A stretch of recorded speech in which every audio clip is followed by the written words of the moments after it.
Well, welcome aboard to Polymath Particles. Hope everybody had a great weekend. And let me just make a very special announcement right out of the gate. Creative Tony looking good with his Longbridge representation on his chest, literally. Welcome, Creative Tony, PMP community, to show number 100. I'm very proud and very happy. Yeah, number 100. Welcome aboard. Very glad to be here. What do you got for me, T? You doing the hand signals? Beautiful. I do like 100. Go ahead. Yeah. Like a 100 kind of something. I don't know. Good yeah. Century Club, Paulie. We're in the Century Club, buddy. Let's do 100 shots of beer in 100 minutes. Kidding, but welcome to episode 100. I love it. Yeah, it feels really good, man. Welcome aboard, everybody. And I just want to play catch up on some of the things going on the comment line for 5 seconds before we dive into the show. For starters, Marcel Pantaleon, Tony was very excited because he figured out the origin story of this cut.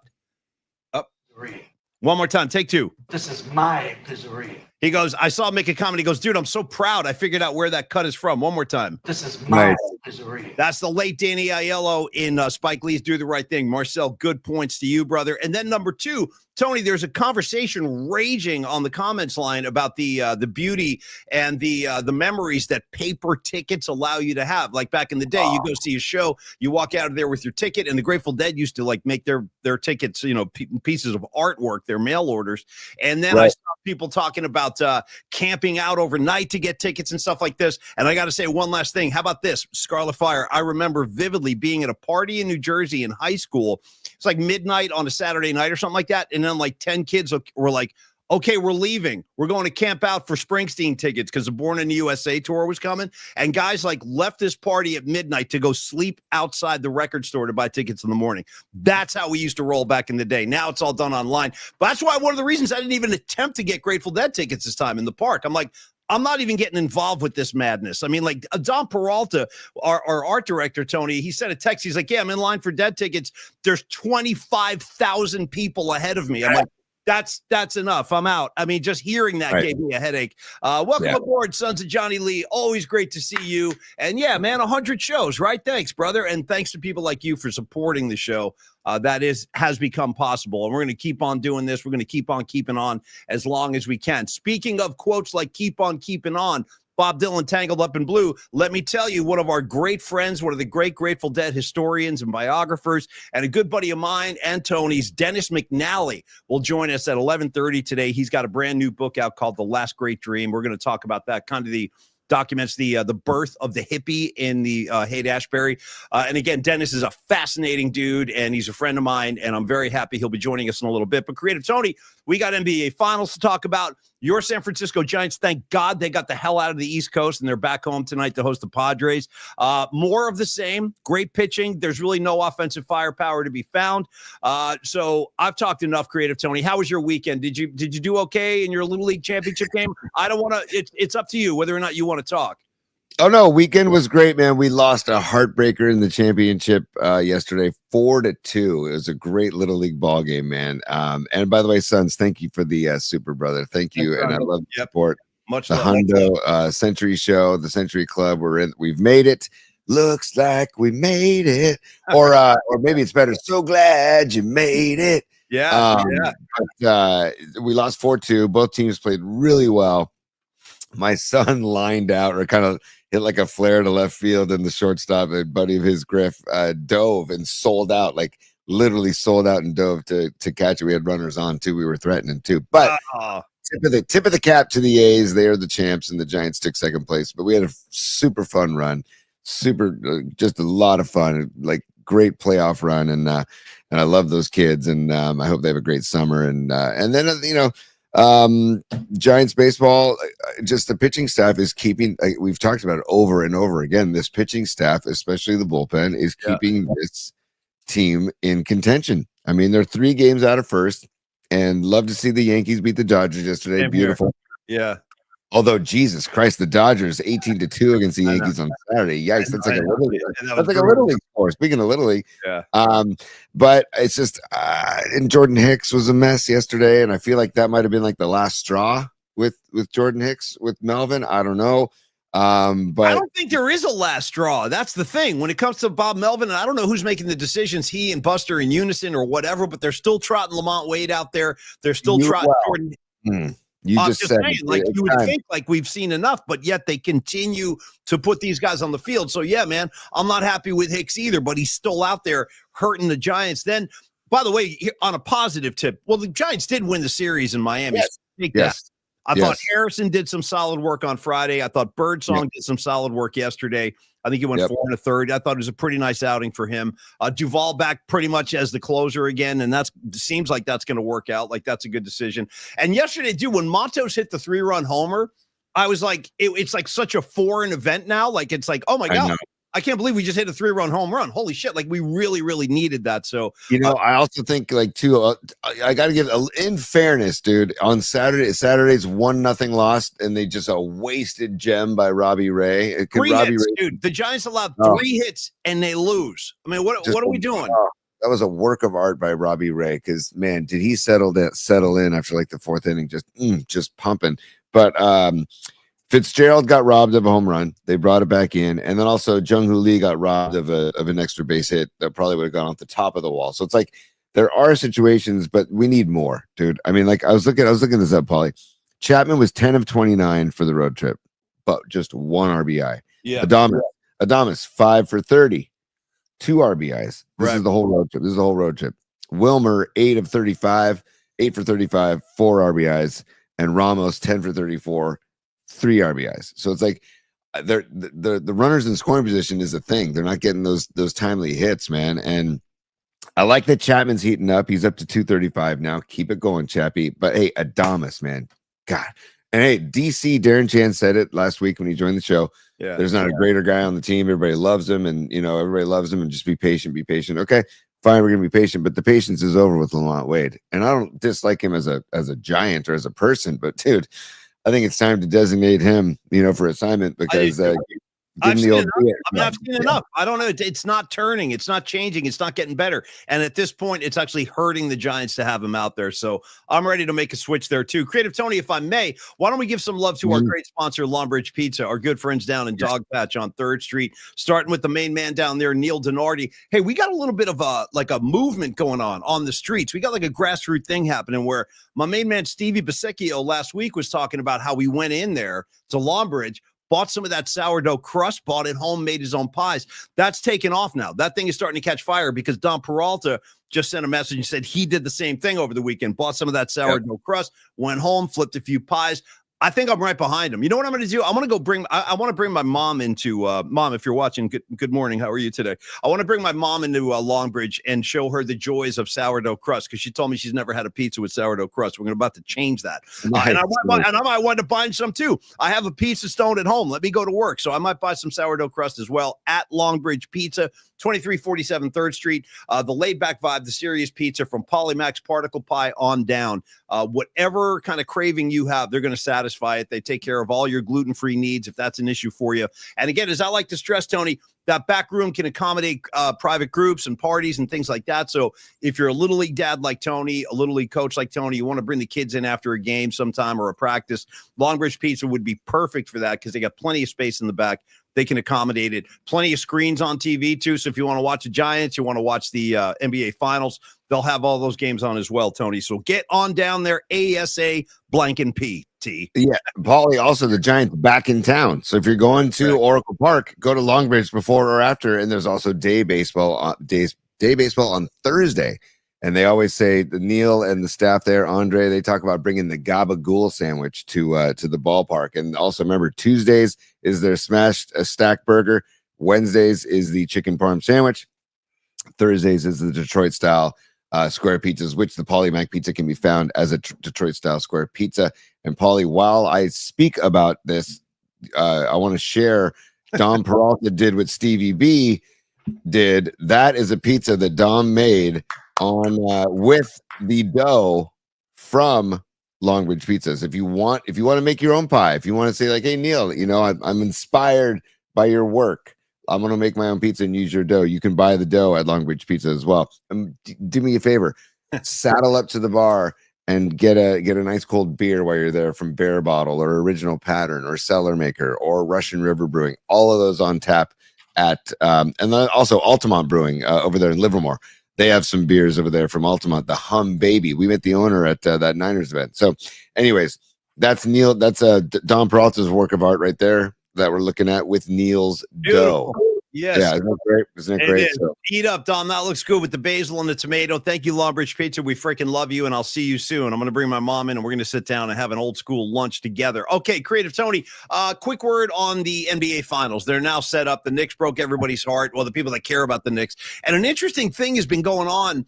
I want to talk about two different elements of the finals and the game 6, the Indiana New York game. Knicks just didn't have it. They turned the ball over all night long. I think they had 14 turnovers, maybe a couple more. I lost count after a while. So they did it to themselves. And they were kind of like that. They were kind of a Jekyll and Hyde team. One night they looked incredible. Another night they couldn't get it together. Now there's all this stuff. And I saw Boomer Esiason today on social media make a statement. He goes, after this, and I want to know if you feel the same way, and I know Escobar III does. He and I had a conversation about this over the weekend on Twitter, that Boomer Esiason is a Knicks fan, but he now maintains, Tony, that the Knicks fan base has become the most hated fan base in all of sports. He says they have leapfrogged over the Eagles. They've leapfrogged over the Cowboys. They've leapfrogged over the LA Lakers. So do you agree with that? Like, I didn't realize people hated the Knicks. Like, the Knicks have sucked so long. My thing is, like, what is there to hate? It's like the first time they've had a decent playoff run in a very long time. So what's with the hatred for the Knicks fans? Creative Tony, explain it to me. I'll tell you one thing is I saw people already making hats and shirts of Knicks in 7. Knicks, that kind of stuff. Like, what are you doing? Too much celebration too early. I got you. Yeah, that's legit. That's a good point. Yeah, and I like Chalamet as an actor, but I was getting a little bit of a Chalamet fatigue. Yeah, a little Chalamet. Yeah, man. Yeah. Like, I get it, and and Stiller. I like Stiller and Spike Lee. All those fine. I feel like they've earned the right. And fatigue isn't an option for them because of their illustrious careers. But Chalamet, you're a young pup. I don't know. I felt like enough Chalamet. I don't need to see Chalamet anymore. I am bummed out that they didn't get a game 7 because I really wanted a game 7 at the Guard, man. Me too. I think that would have been tonight. I think that game would have been tonight if there was a game 7. It's too bad. We all got robbed. I know, and that's the thing. There's great drama with a game 7, and having it in New York would have been a lot of fun. But here we go, dude. They're set now. OKC, Indiana. Creative Tony, I want to take your temperature. Does that move you in any way? Are you looking forward to this? Like, what's your whole kind of preliminary thought and feelings regarding this NBA matchup? I'm saying that I am jumping the Thunder bandwagon. Cruised through San Carlos yesterday, and I'm riding shotgun on the Thunder bandwagon because I just like Chet Holmgren. I like the WCC pride. I know there's Nemhard for the Pacers who's repping over there from Gonzaga, but you got Jalen Green and Chet Holmgren, and I don't know. I just feel like the Halliburton thing still rubs me the wrong way with the pops and I don't like that either. Yeah, choking, all that stuff, and I know I'm gonna watch the games, and I'm actually think it's gonna be really good basketball. And it could go 6 or 7. I really think it could go 6 or 7. But just get ready for some flop-tastic moves from SGA, and get ready for some just frustrating basketball to watch. But I think in the end, I think it will be good basketball. But it's just two smaller markets that not are as attractive to the bandwagoner, but I'm on the Thunder bandwagon. So Thunder, actually, what's another Thunder song? Although Thunder don't get you the lightning wheel. Why don't we do the wheel by the Grateful Dead? Much more enjoyable. I'm not a big Thunderstruck fan. I love me neither. Yeah, me neither. It's like, dude, cut the shit. What are you guys doing up here? You know what I mean? Like, I love the Bon Scott stuff, and I like a little Brian Johnson, but you know what I mean? When you're getting into Thunderstruck, that's where I got to walk away. Anyway, you guys, I got to say, Creative Tony, as objectionable as a Knicks fan base might be to a lot of people, can I offer a grievance of my own? Is that okay?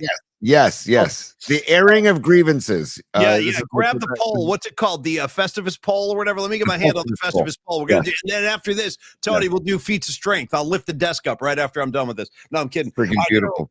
I gotta say, man, everyone's pissed off about the Knicks. We hate the fans. Oh my God, Chalamet. Look at all these guys. Let me tell you what I took objection to.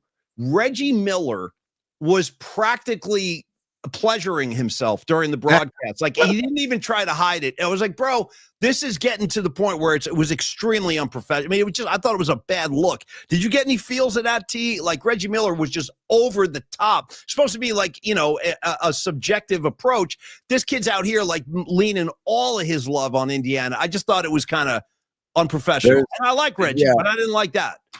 I like Reggie too, but there's his impartiality was out the window, and it's like, dude, that's your job, is to stay impartial, right? Yeah, which he did not.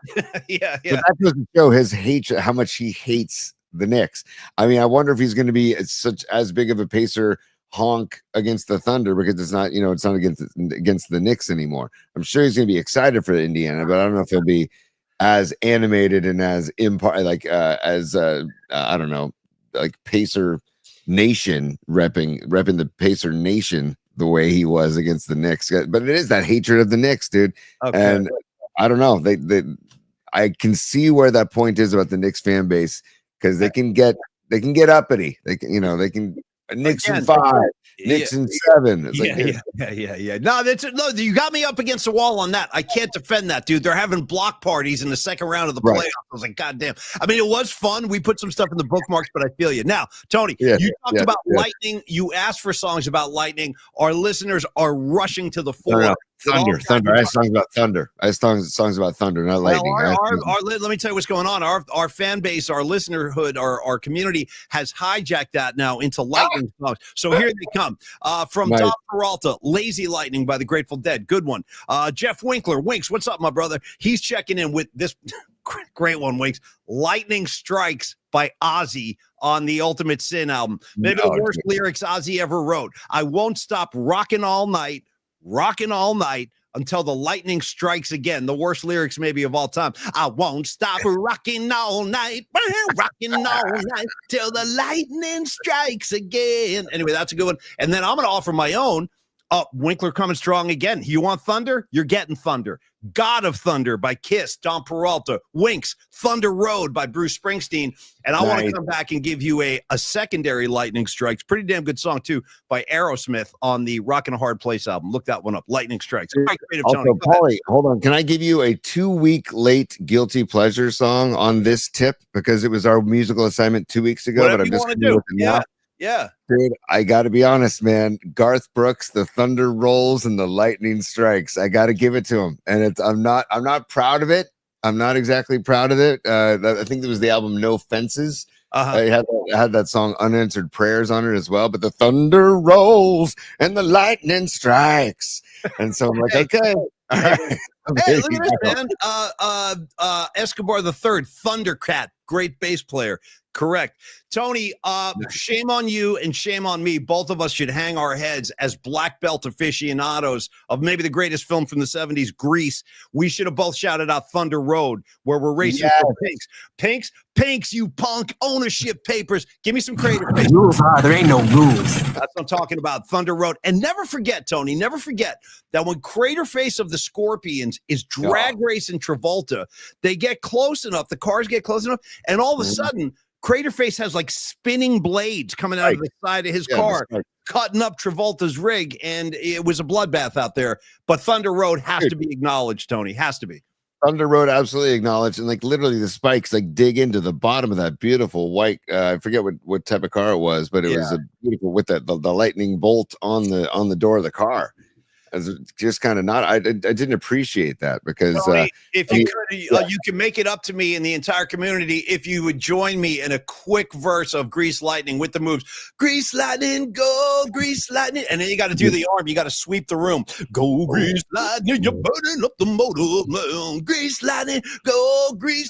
Discipline, the chicks are green. Up on Grease Lightning. Tony and I will go all day. Don't wind us up on Grease. Trust me, we'll go all freaking day. And we've done it before. We'll do it again. But you know what, Paulie? The scene that I could never riff on or give you lines on is Beauty School Dropout, because that's where I always fast forwarded. When we had the VHS tape, I always fast forwarded through Beauty School Dropout. Sorry. No, Beauty School Dropout's not going to really hold our attention at that point. All the girls have the curlers in. Frankie Avalon, I think he's like flying around the room. They got him on suspension cables. Isn't he flying at one point? I think he's flying. Yes, he's absolutely flying. But I saw it once. I'm like, never again. I'm good. The only other point I thought, this is like, I can remember when I was a little kid, I would go to the back because I saw that at the shout out to the Alexandria on 18th and Geary. That's where I saw Grease as a kid in the city. I remember multiple times. Nice. And I remember I would go to the bathroom when Olivia Newton-John had her big song about hopelessly devoted to you. And she's got that picture of Travolta in the pool, and then she does the ripples and makes his face go away. That one never moved me. That was like my beauty school dropout. Where were you with hopelessly devoted to you, Tony? This is going to sound like a total teenage boy review, but I just watched it so I could look at Olivia Newton-John. Hey, listen, no one's gonna hold that against you. She was pretty captivating back in the day. What are you gonna say? I'm owning it. I'm owning it. That's all right, man. That's all right. Hey, you're a young-blooded, red-blooded American boy. It's fine.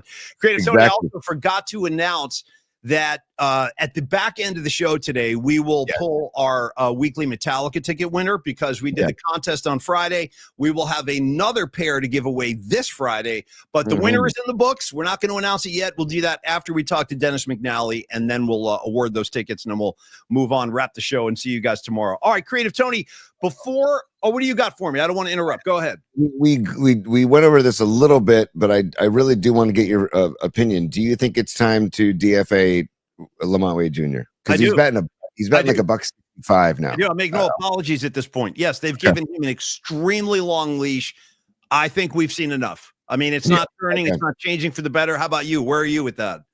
Yeah, unfortunately, yes. I like him. I mean, it's late night Lamont. Yeah, late night Lamont. He's had some great moments. He's had some great games as a Giant, but it ain't happening right now. Dude, it's not. Dude, cue up freaking Jimmy Cliff, struggling man, because dude, he is. Got to move. Right. I'm a big struggling man fan. Big struggling. No time to lose. I'm a struggling man, and I've got to move on. Bum bum bum bum. Yeah. So good.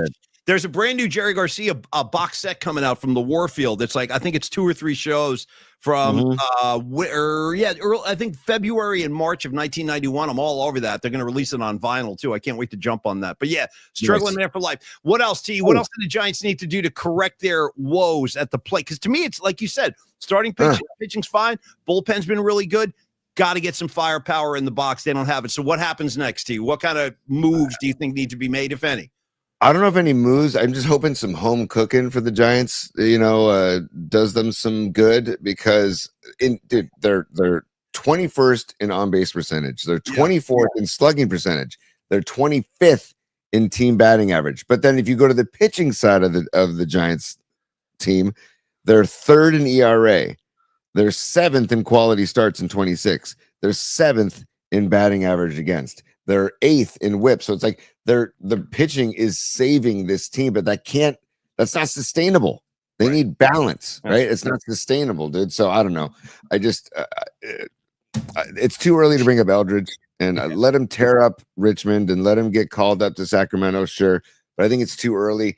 I just don't know what they're going to do, because is it Casey Schmidt at first? Is it Wilmer Flores at first? I don't know what you're going to do, but $1.65 when you already know you're going to get $1.85 from Patrick Bailey. You can't have 2 sub 200 hitters at the bottom of your lineup and then Adames flirting with 200, where he's at 208 right now. Yeah, I mean, it can't happen, dude. I just can't happen. I'm with you 100% on this. And Scarlet Fire, thank you, dear.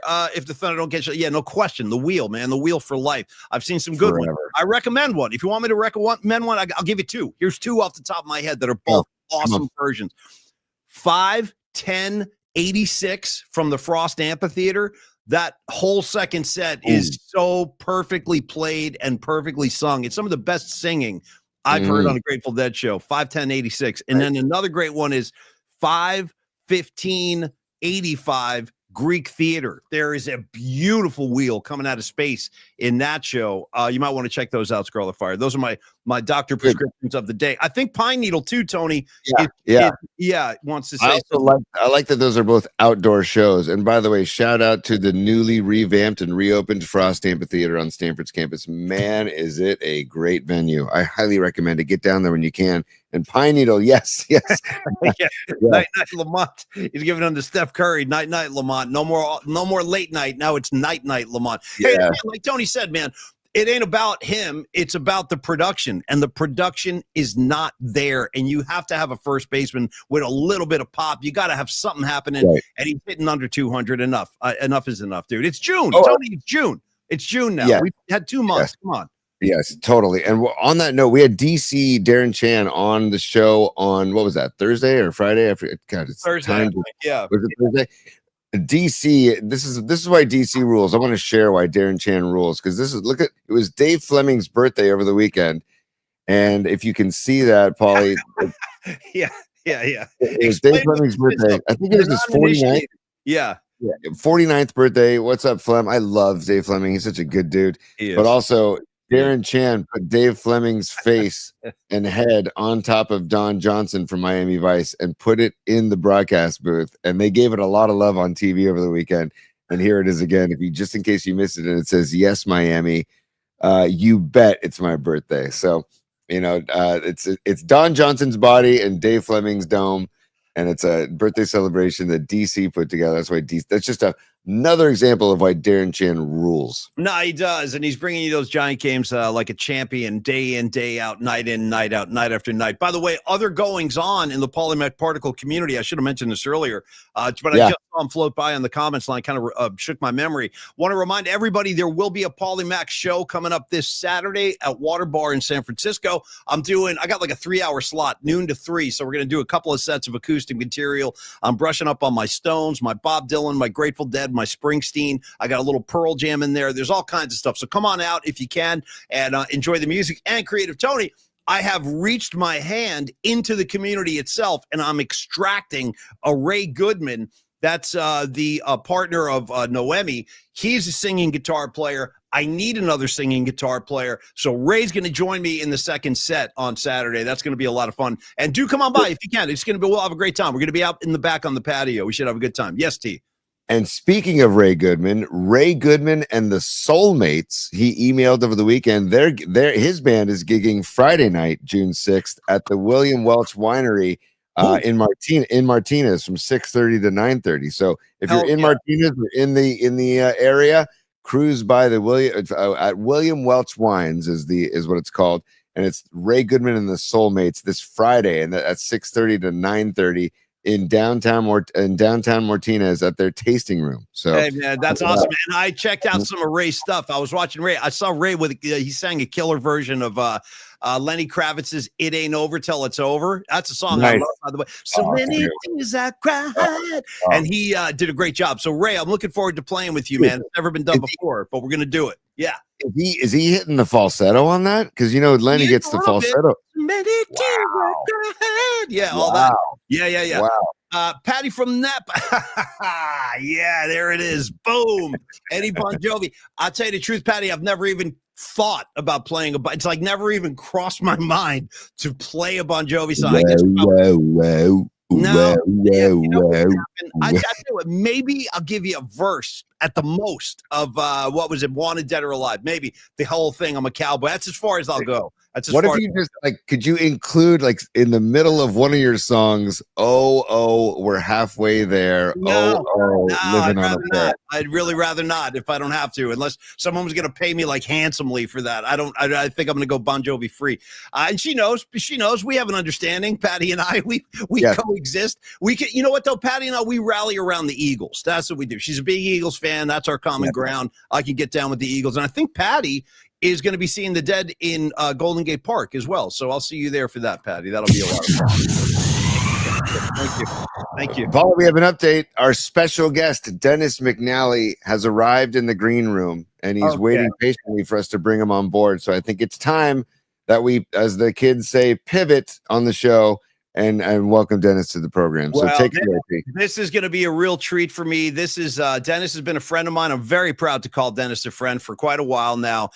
He is a best-selling author. He's a New York Times list best-selling author. He was famously the Grateful Dead publicist and biographer. He's got a brand new book out right now. We're going to talk about it called The Last Great Dream. So for the first time, let's welcome Dennis McNally to the Polymath Particle Show. My man, there he is. How we doing, Dennis? Good morning. I'm good. Can you hear me?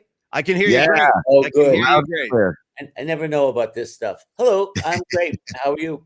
I'm doing great, man. Great to see you, Dennis. And just for those uninitiated, let me just give you a quick bio on Dennis. So Dennis, as I said, famously the a publicist and definitive biographer of the Grateful Dead. He's also the author of Desolate Angel, a phenomenal book about Kerouac and the Beat.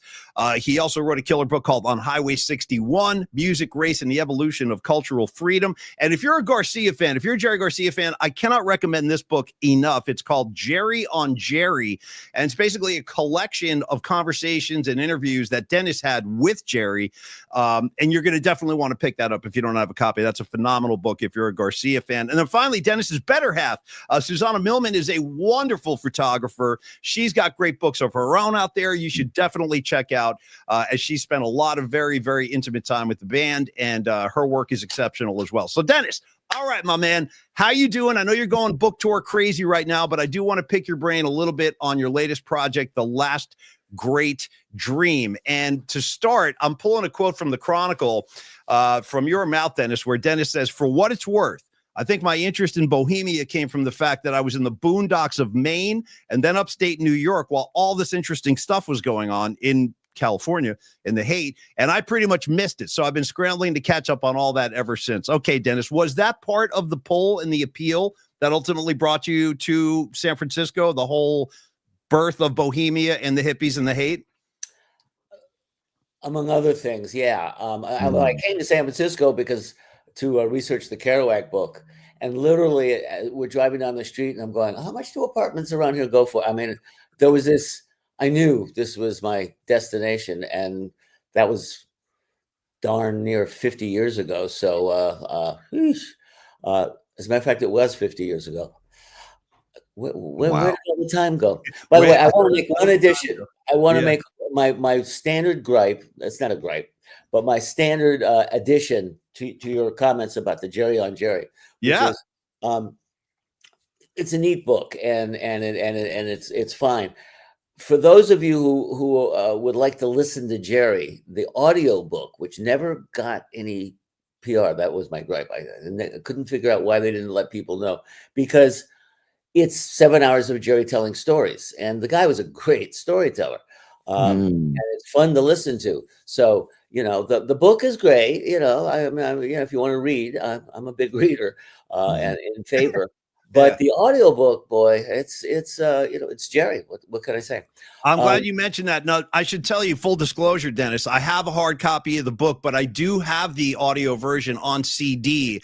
And you're right. I mean, listening to Jerry, just listening to his brain at work and his conversations, he was a brilliant dude, totally fascinating guy, very interesting. But the crazy thing, Dennis, is, and I don't know what this is about, final comment on the Jerry book is, I checked yesterday, since I knew you were coming on, I went onto my audiobooks app. It's not available in a lot of the services, which I don't understand. So I think people still have to buy a hard copy of the CDs if you really want to hear this. But at some point, it would be great to have it on audiobook apps and things like that, because it is, like you said, it's a great listen, man. Trying to tell publishers how to act, like trying to tell record companies how to act, which is to say, yeah, life's too short. There's a limit to what I can do. But anyway, getting back to the new one. Yeah. So in 2016, the California Historical Society invited me to curate a photo show about the Summer of Love, which every museum in the Bay Area was going wild about. And about a month in, and it was hugely fun. But about a month in, I suddenly went, this is a book. And what I didn't realize, and people keep saying, "Oh no, you planned all this."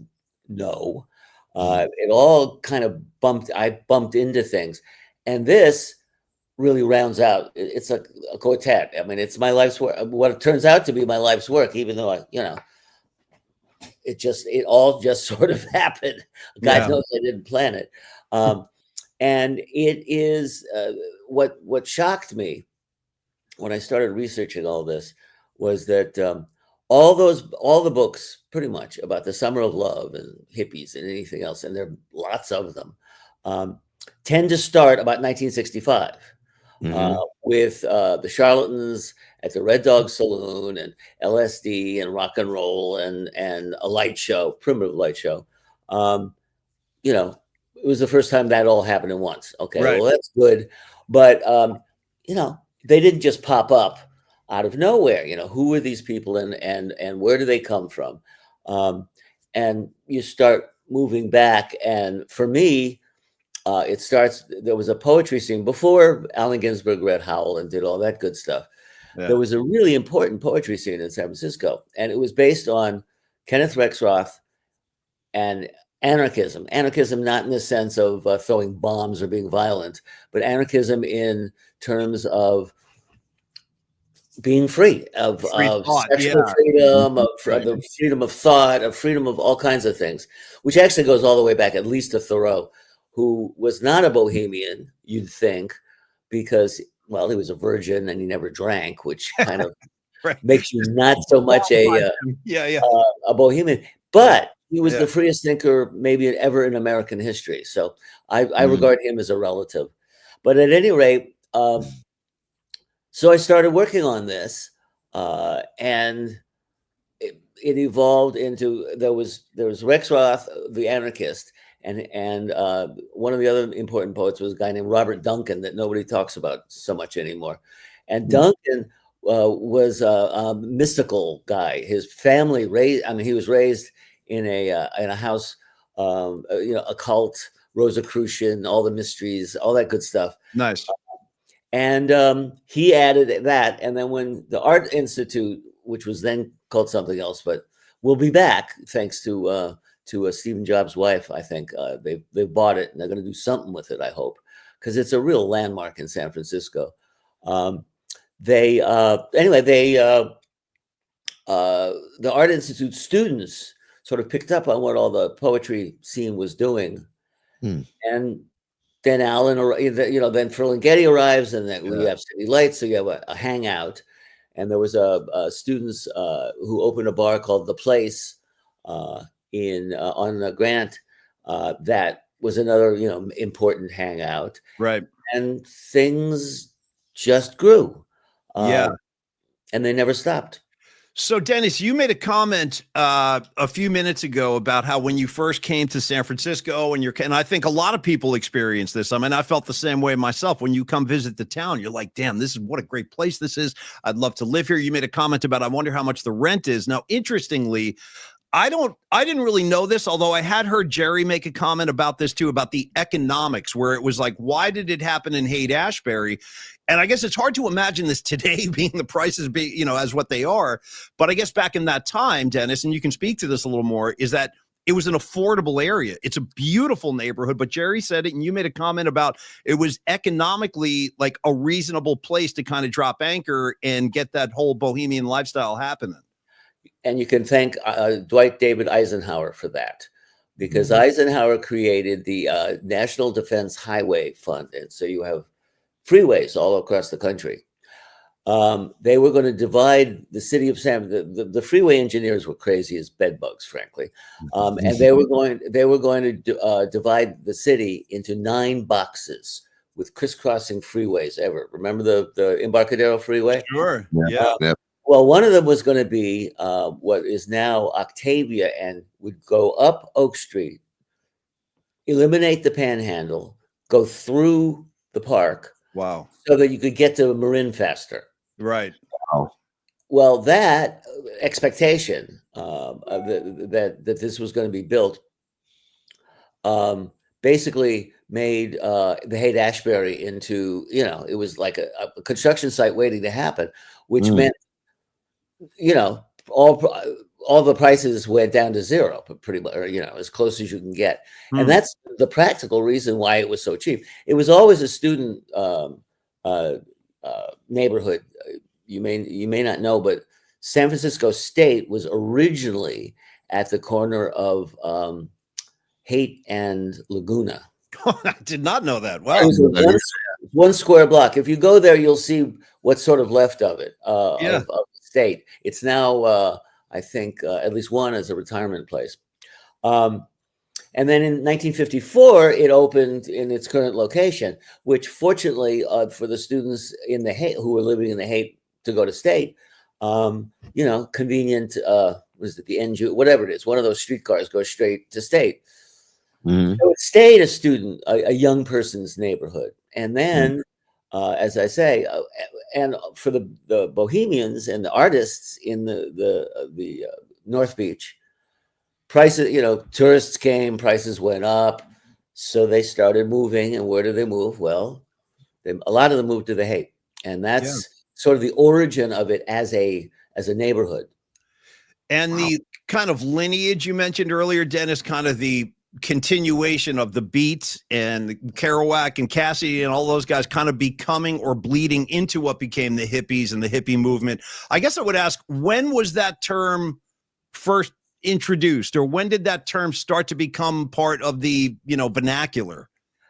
It's a very interesting story, and I told this in another interview, and somebody immediately wrote me and said, "What about the '30s?" Because hip goes back to on the hip, which is how you smoke opium. Nice. Right? Yeah. But it became hipsters, and it was sort of loosely in slang. But for instance, you remember the song by the Orlons called South Street? Yes. Where do all the hippies be? That's 1961. Yeah. Mhm. Nice. Good call. Right. And there were several other references where it's in the, good old New York Times, they index words. So you look all the times the word hippie appears in it. And it doesn't have anything to do with what we're talking about, or it doesn't have as much to do. It just sort of pops up. In 1965, there was a really interesting series of articles about a coffee house that was the beginning of what we would think of as hippie culture in the Haight, the Blue Unicorn. Mhm. And they talk about hippies, but it didn't really catch on.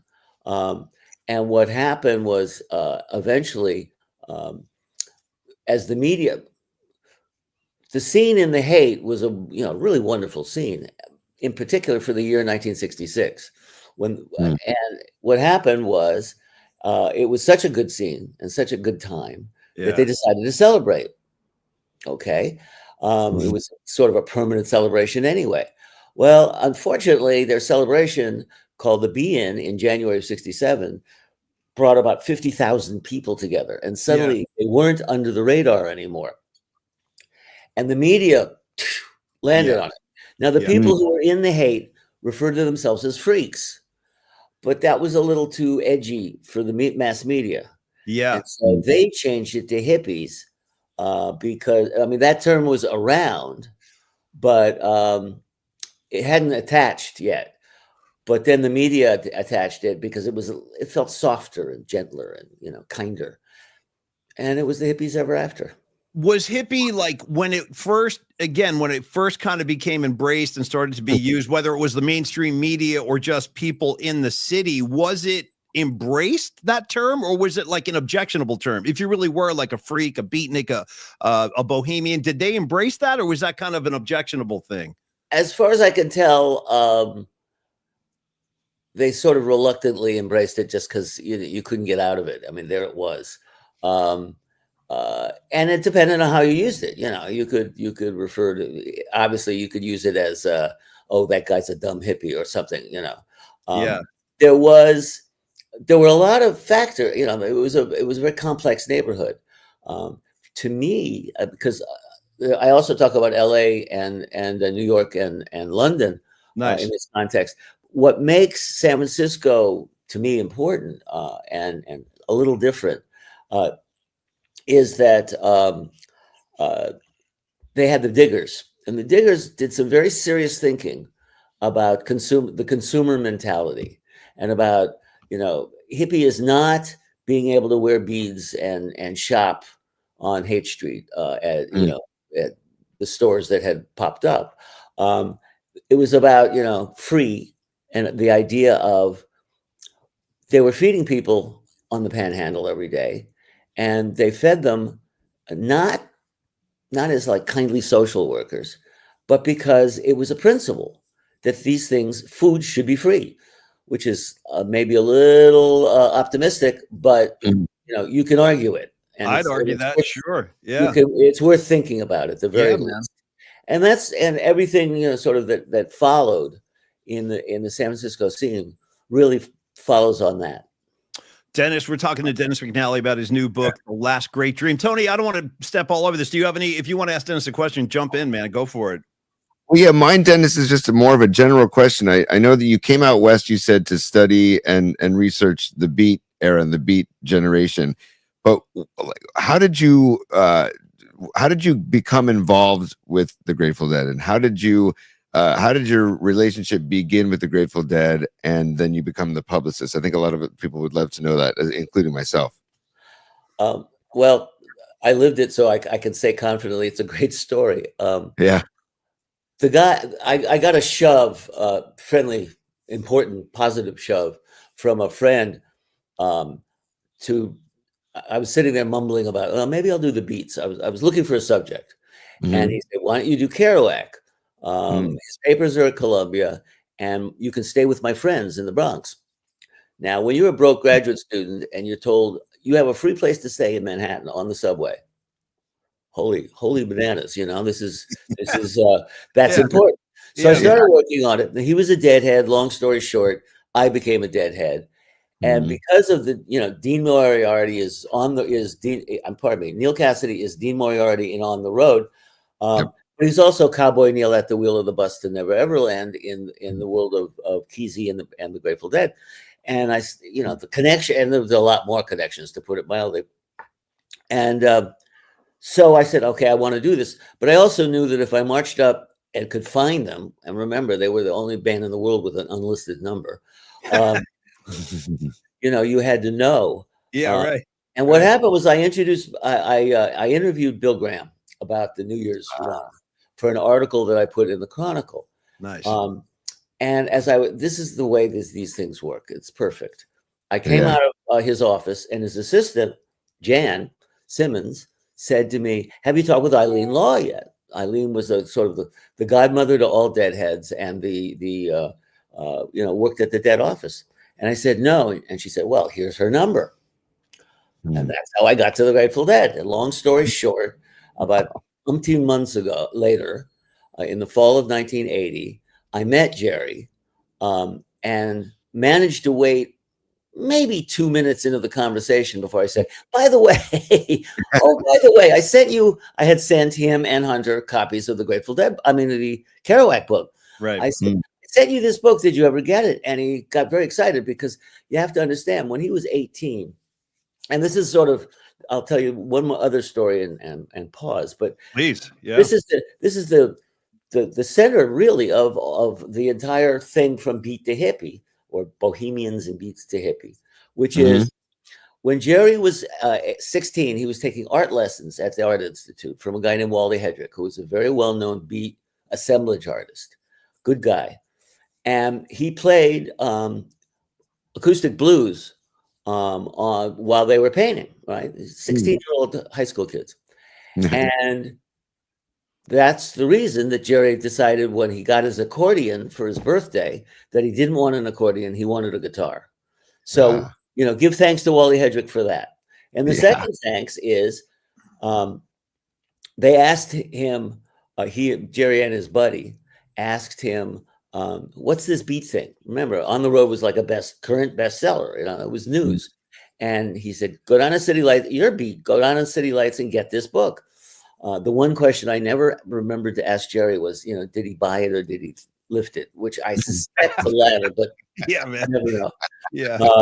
He had no money, but anyway, it became his Bible. It was his Bible till the day he died, and that's why when he read mine and he liked my point of view about Kerouac, he said a little while later, "Why don't you do Us?" And I said, "Darn fine idea." And I became the biographer. And then about 3 years later, the official publicist, Rock Scully, went away for his health. And I became the publicist. And my life went downhill from there. And by the way, I probably should have mentioned this up top, and I don't think I did. So here it is.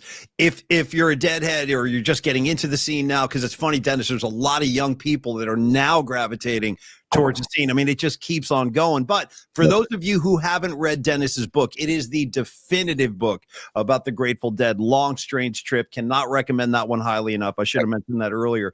And Dennis, back to the The Last Great Dream, talking about the emergence of the hippie scene and Haight-Ashbury. I wanted to ask you, what was the kind of conservative reaction to that? Like SFPD, I've always wondered, like you hear about the famous psychedelic shop, and now it's commonplace. I mean, people understand it and they know the scene and what it all is, and it's established and it's just part of the culture now. But back then, I always wondered, like, what did the cops and stuff think about what was going on in the psychedelic shop and all that? What was that reaction like?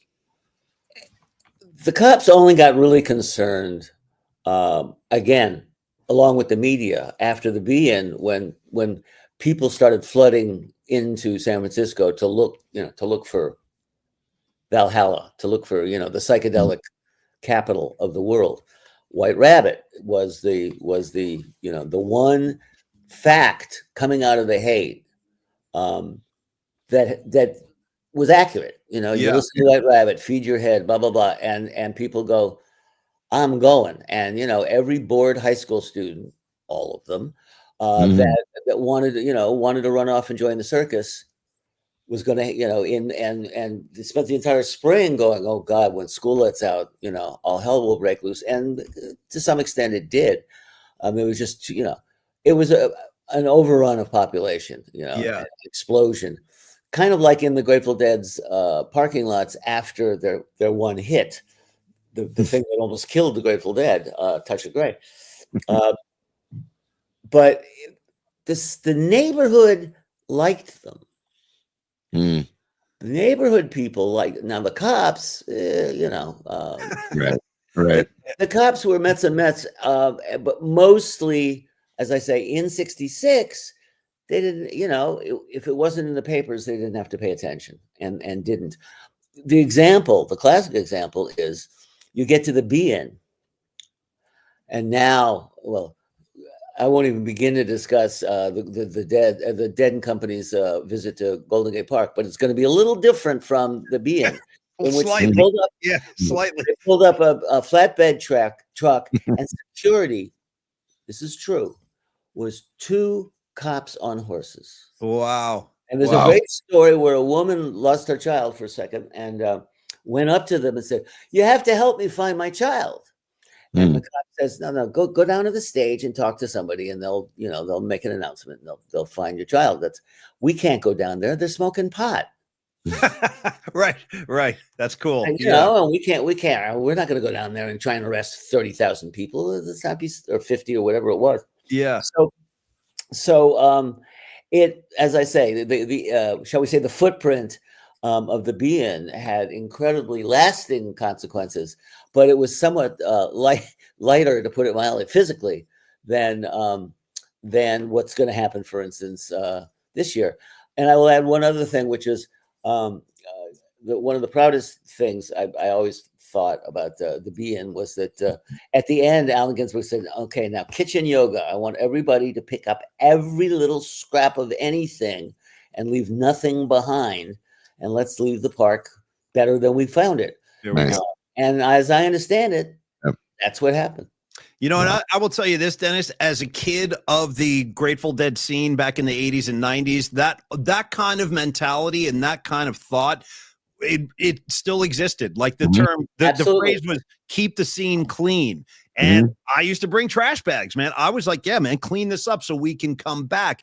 And it's like looking after the scene was a really important element. In my opinion, it was just a really important element to keep the whole thing moving. Yeah. It was a genuine community. And the amazing thing for me, I've talked with some of these young Deadheads, or not even a twinkle in somebody's eye when Jerry died. Right. That was 30 years ago. We're talking about 18-year-olds. And the interesting thing is, they really get the ethos, the community ethos of Deadheads and the Grateful Dead. They don't know much about the history. These are people who say, "Pigpen who?" Right. And for that, I'd say, yeah, go ahead, read the book. You might like some interesting background. It's a very interesting story that the music endures, the attraction of the music endures. And it basically, my theory, such as it is that after Fare Thee Well, the Fare Thee Well shows, which just sort of had to happen had to sort of round things off. I thought deadheadism would sort of slowly slip away because everything goes away, almost everything. And what I realized after a while was that the Deadheads had decided that they weren't so much in love with, Grateful Dead per se, those 6 guys at that time. They were in love with the music. And to some extent, who played it was less important than just that it was the music. And so you've got DSO and J-Rad and a million neighborhood, 800 dead cover bands in America. Wow. Not only are there that many, but somebody sat there and counted them. Right. Good Put them call, on a man. website. Yeah. Okay. Yeah. And that's phenomenal. And it's the spirit that endures. So that I love, for instance, personally, I love J-Rad. I love what they do with Grateful Dead music. And lots of other bands. So there you go. Well, Dennis, in closing, getting into the final minutes here, I guess my last questions would be, and I had heard Jerry speak to this over the years about leaving the Haight-Ashbury, and when the scene became unmanageable, like you said, just the influx of young people. Hey, we're going to go to San Francisco and wear flowers and sleep in the street and all that, and they did, but it also kind of ruined the scene. And Jerry talks about having to get out of there and getting up to Stinson Beach and everything. So, in addition to just the overpopulation, what else, in your estimation, killed the movement, like killed the scene? Like, what else caused that? Well, for starters, the cops, because in addition to arresting the 2 members of the Grateful Dead who did not smoke pot in a pot bust in the fall, right, which is when they really were convinced, maybe it's time to get out of town. But beside that, literally, as Peter Berger, the Diggers, pointed out, they made Haight Street one way, and they put in these what are the special high intensity lights. Wow, that made it just ghastly. They made it just uncomfortable to hang on that street. In the fall after the first wave left, and they basically kept it an unfriendly place for years. I think that's changed now. And you get places like, for instance, Love on Haight Street, which sells tie-dye, plug, on the corner of Haight and Masonic. And I recommend it because it really is a continuation, a proud awareness of the tradition and a continuation of it. And there are other places like that. So, it took a while. But the best thing I can say is that so much of what happened in the hippie world, not in a political sense, but in a cultural sense, endures. It's still important, whether it's the way you eat, or maybe the way you exercise, yoga, or personal computers, which came about largely because of LSD and the Silicon Valley, etc. The values are, and sexuality, for instance, and there's a long way from the gentle male hippie to trans people. But the point is, this was an assertion of value in everybody, which isn't the way the current administration is looking at it. No. And by the way, Dennis, couple quick things. Sorry, Tony, real quick. The tie-dye I have behind me, that's exactly where I got that, the corner of Haight and Masonic, the one I have right here. Great shop, as you said. And one more time, Dennis's book, his new book, The Last Great Dream, How Bohemians Became Hippies and Created the 60s. Tony, get your last shot in here real quick. Yeah, one last thing for me, Dennis. I'm fascinated by the whole freeway plan back in '65. That blows my mind. And then I read in your book that there were, I guess, 9 total plans for freeways. There were going to be 9. The one that I know stayed was the Embarcadero Freeway. Remember, where I don't know if you've been here long enough, but it would dump out on the foot of Broadway. Yep. I don't know I guess the Octavia, you would call that the other. But no, the neighborhood said absolutely not.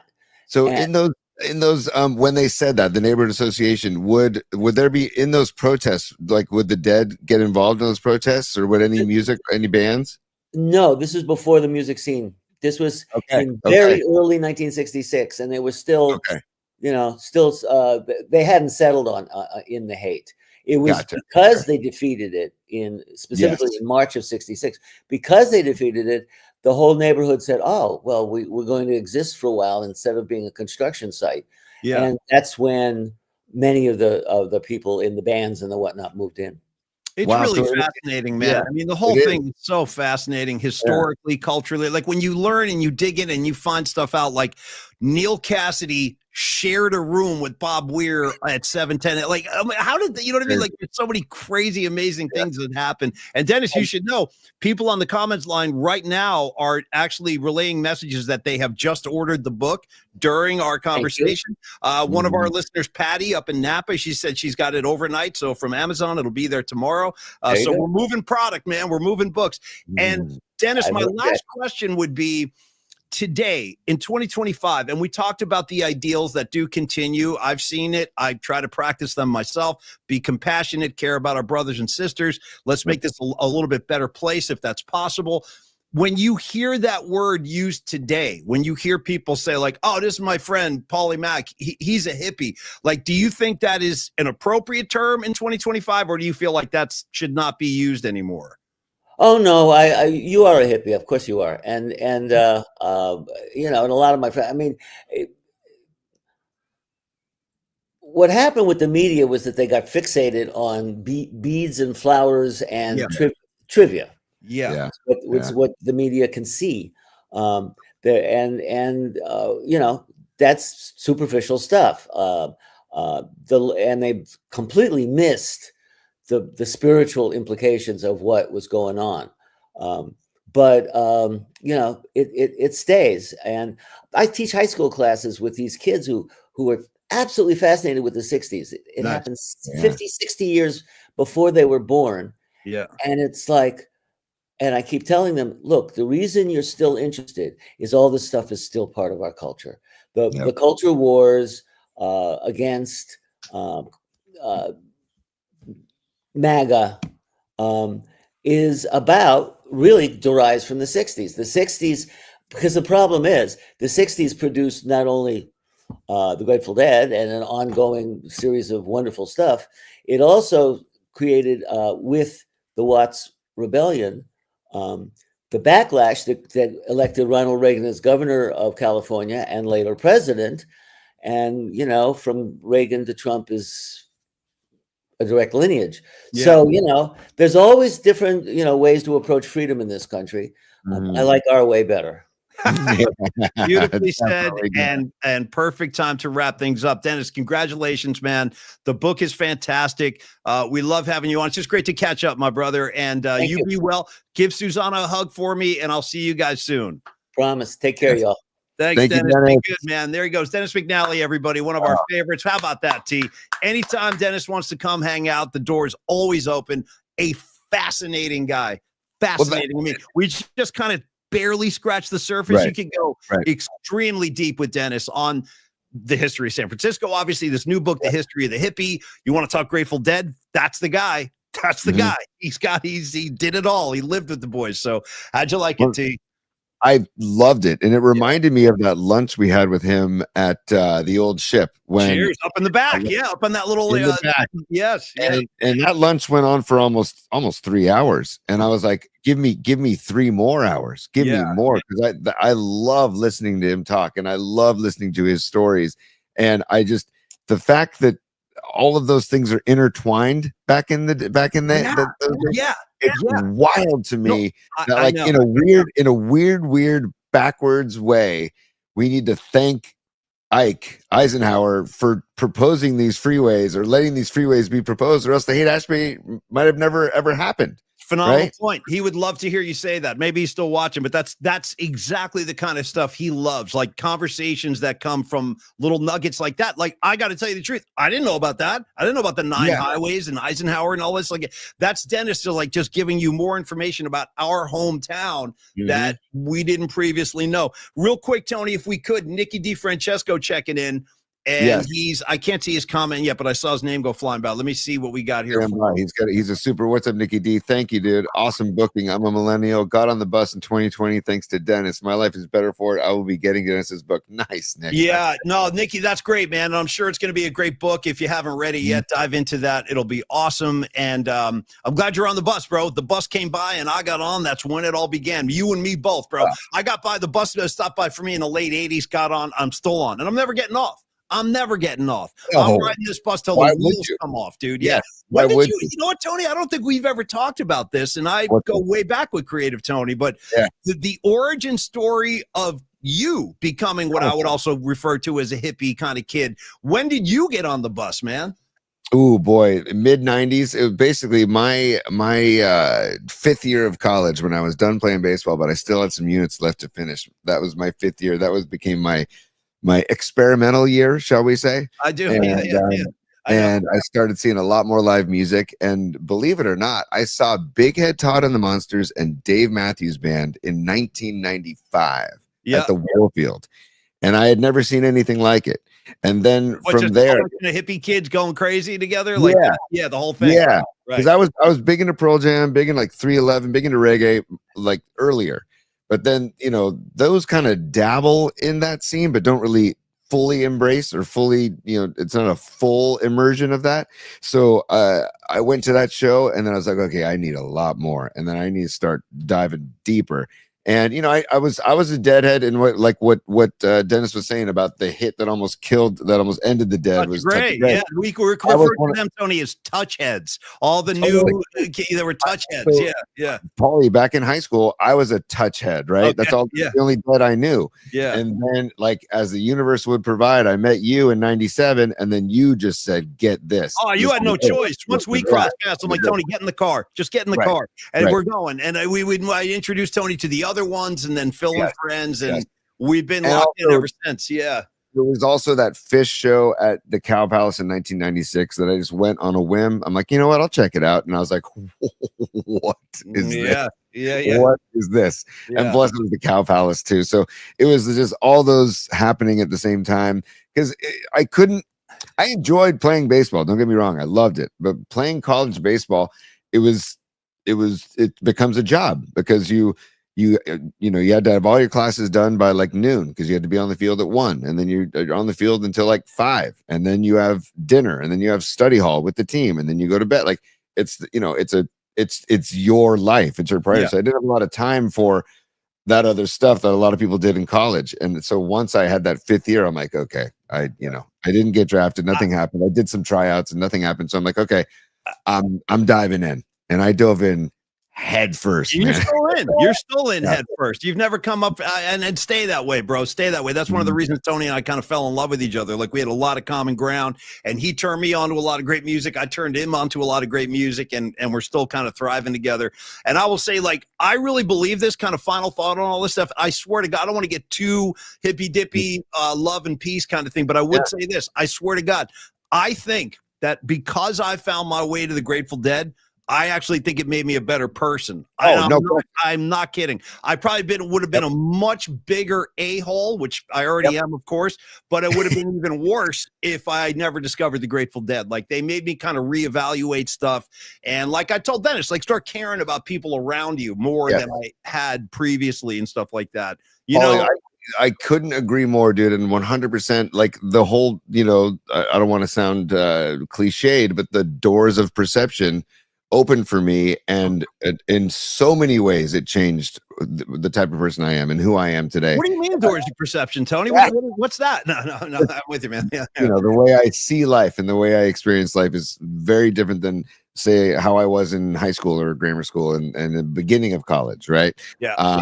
But I agree with you 100%. If I didn't embrace that whole scene, I'd definitely be a different person, and I cannot say that I would be for the better. I think I am for the better, right? No, me and you both, man. So thanks again, Dennis. One of my great friends, and just so proud to have him on the show. I really love that guy. All right, Creative Tony, just one last picking up loose ends here. I saw Scarlet Fire. I know that, she's saying it right now. Showed me a way of life, Paulie. You and me both, girl. Me and you both. And I saw her say she got on the bus in '83. Hey, Scarlet Fire, just me and you talking privately for 1 second here. Were you at freaking 10/11/83 at the Garden when they brought back St. Stephen? Tell me you were at that show. Watch me get really jealous. I wish I was there. What were you going to say, Creative Tony? What were you going to say? I was just going to say that. I forgot what I was going to say. I had something about 83 getting on the bus. Scarlet Fire. Yeah. I forget what it was, but oh no. When people, because a lot of people are like, wait, you've seen Fish over 100 times, you've done this, like, what do you like? You see a lot of live music. I'm like, of course, primarily it's about the music, but a large chunk of it, especially like these shows, is the people.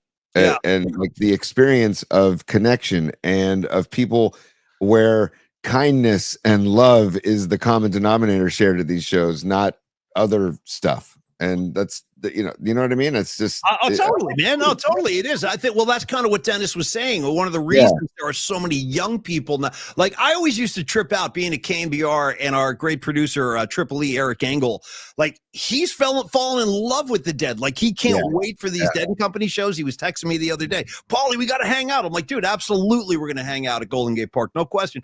But like, it's partially the appeal is the scene. Like the scene, it's because when you discover that, and that thing has been in existence all this time, like right under your nose, and all of a sudden, like, you get into it, it's like, wow, I'm never leaving this. Like, this is where I want to be, man.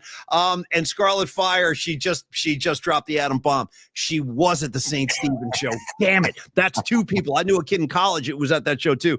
I'm very jealous. I have it on CD. It's a killer show. Consider yourself very, very lucky.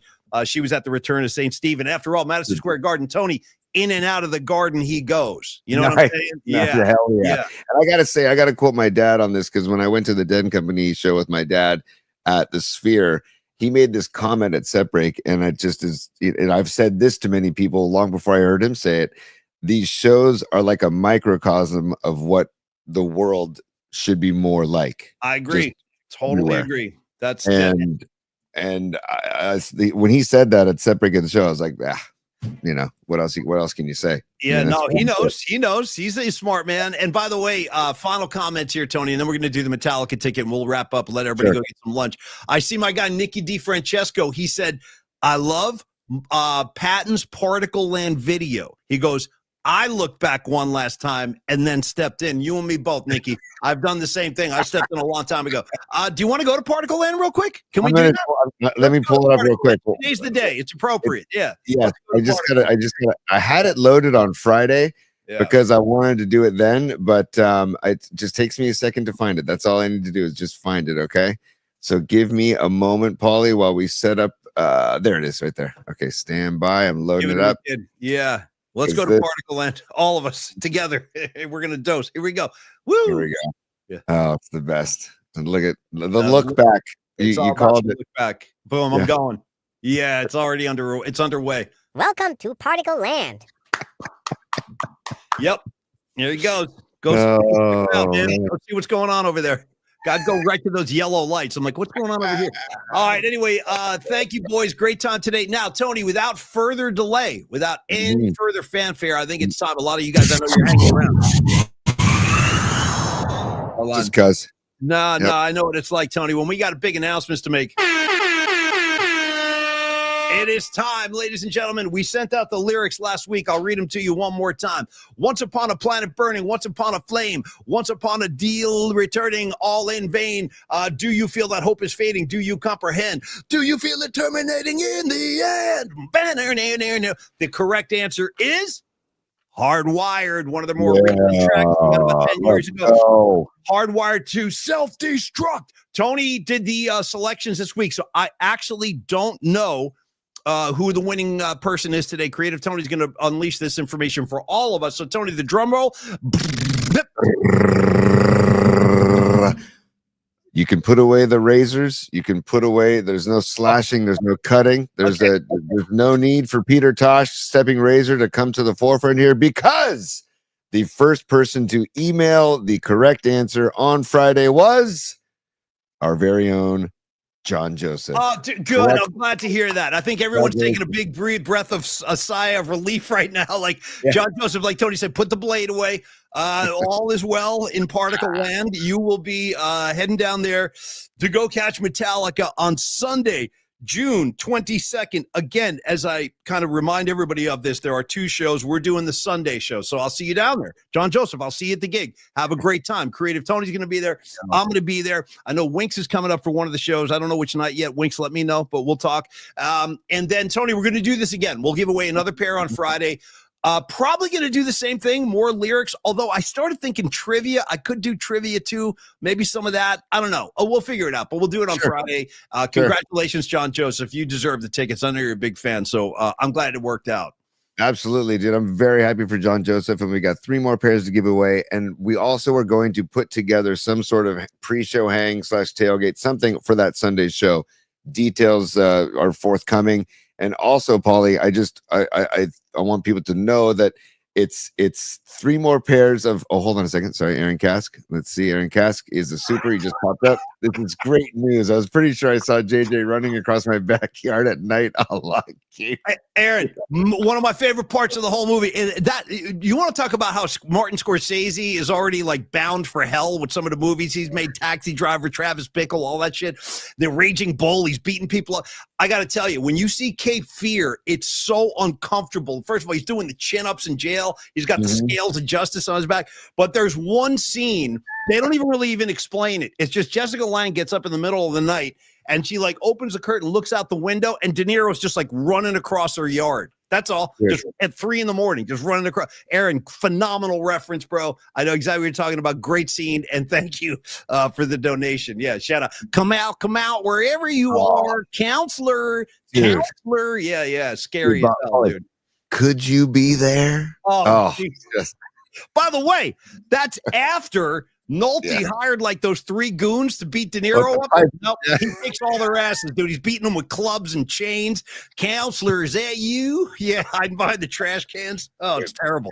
Hey, on that note, to compliment Aaron Kask's super, stand by. Give it to me one more time. Give it to me. There he is, dude, in the movie theater. Watch it. I mean, God bless him, dude. How about, this is so taboo. It's not even right. But, dude, how about the fact that he's making out with Juliette Lewis, dude? I mean, it's just, it's like, bro, I know. It's tough. The whole thing's tough. Yeah. You mind if I put my arm around you? I'm here to help him. I'm here to save him. She's like, what about my dad? I'm here to help him. I'm here to save him. I'm here to save him, dude. Okay. Anyway, Tony, great show today. Final word on Long Bridge Pizza, and then we're all going to take a little lunch break. I have to give this super some attention because it happened right at the beginning of Dennis McNally's interview. Okay. But I want to give Ray Goodman was a super earlier. And he, if I can just locate it, it was a long time ago. There it is right there. We were talking about Ray Goodman's show, Ray Goodman and the Soulmates, this Friday at the winery in Martinez. And he's saying Noemi, his better half, will join on bass for some tunes on Friday.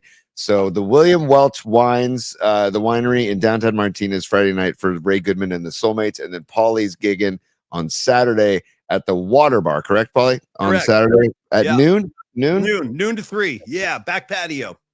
So you're doing a high noon double shot. Friday show high noon and then Saturday high noon, correct? That's correct. And first of all, I want to shout Ray out. I'm looking forward. He's going to sit in our second set. And Noemi, I had no idea you played bass. That's so cool. That's one of the greatest things of all time. In my opinion, are like heavy hard rock bands, punk bands with female bass players. One of my favorite things of all time. You can shout out Darcy. Okay, the Pumpkins. You can shout out Kira from Black Flag. You can shout out what's her face, Tina Weymouth from the Talking Heads. The list goes on and on. The Breeders, Kim Deal playing bass.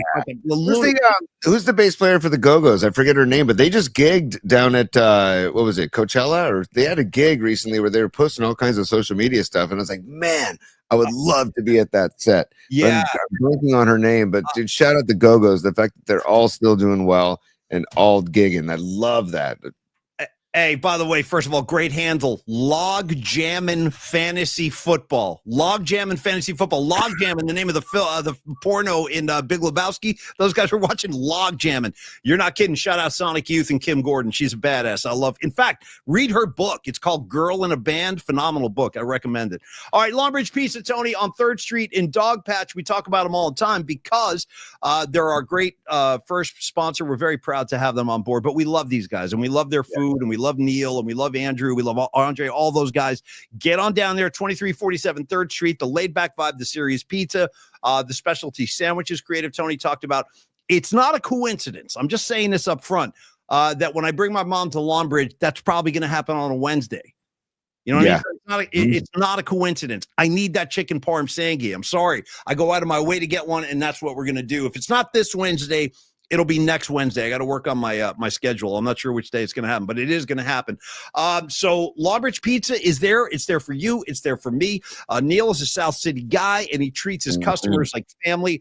I like to drive people to the Polymac Particle Pie just because I'm so proud to have a pizza in my own name. I think that's so cool. And it's a really good pizza on top of all that stuff. Final word from me, Tony, is that members of the PMP community, like Don Peralta, like Stevie B. Oh, by the way, and condolences about your Knicks, Stevie B. I know, man. I know. I will kiss my mom for you, Regs. Yeah, she still asks about you all the time, actually, so I will.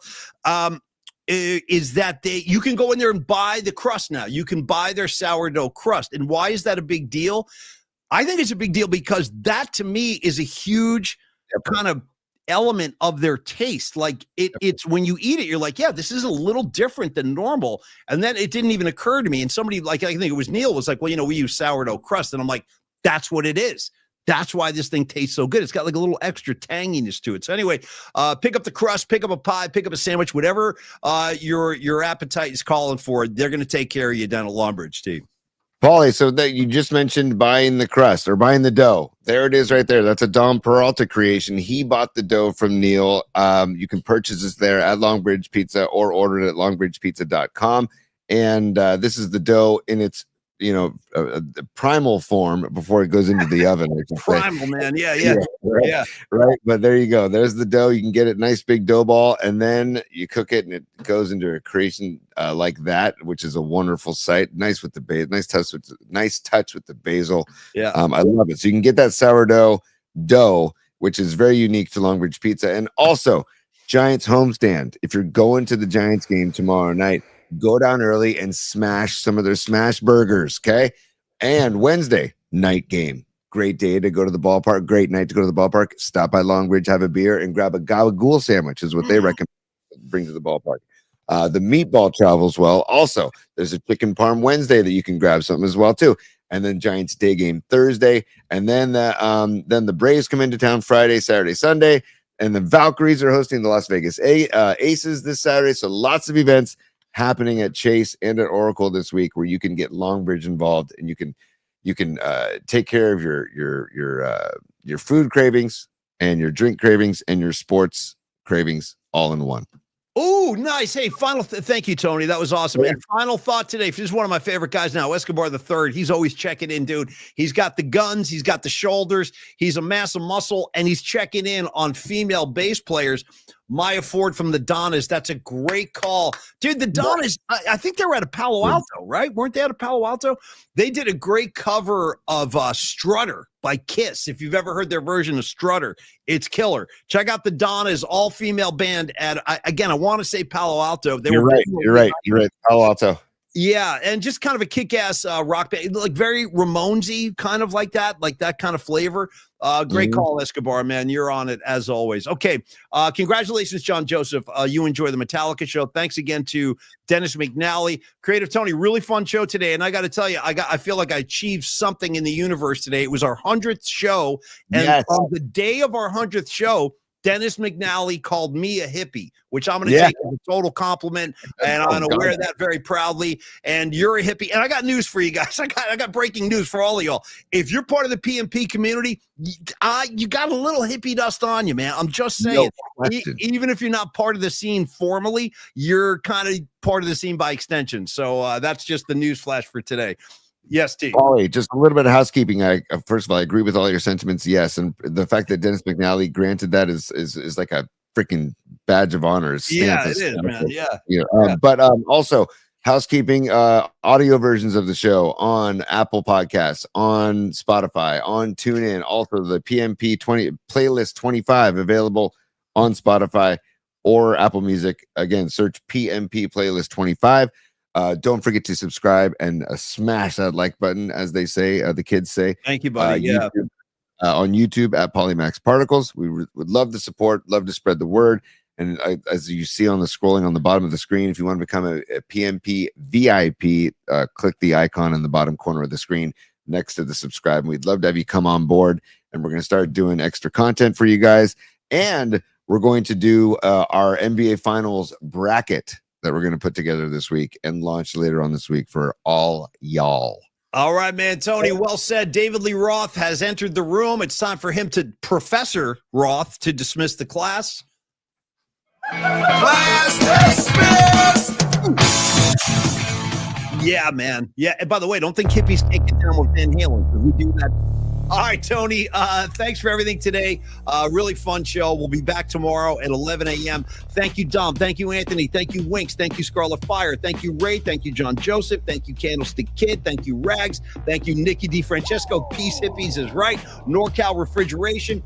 Escobar the Third, Nikki DiFrancesco, Aaron Cass, John Joseph. You know how it is, man. It goes on and on and on. We love all of you guys. Tony, you be good down there. Good luck now. Little League is over, but here comes All-Stars. I've been there. It's a lot of fun. Dude, when they throw that red, white, and blue uniform on, dude, that's like, they feel like such gangsters. Yeah. They want to wear it all day. So everybody knows. My kid was an all-star once for, he was a catcher, James. And I know he was so proud of his jersey and stuff like that. So yeah, all-stars, man. Have a good time, Tony. Go Giants. Logan Webb on the hill tonight. We will review tomorrow. Rags, you have a good time and a good day as well. Sanchi, hippie shake. I practice it regularly. Y'all, love and peace. Go buy Dennis's new book too, The Last Great Dream. Believe me, you will not be disappointed. Peace, y'all. See you tomorrow at 11 a.m. Y'all.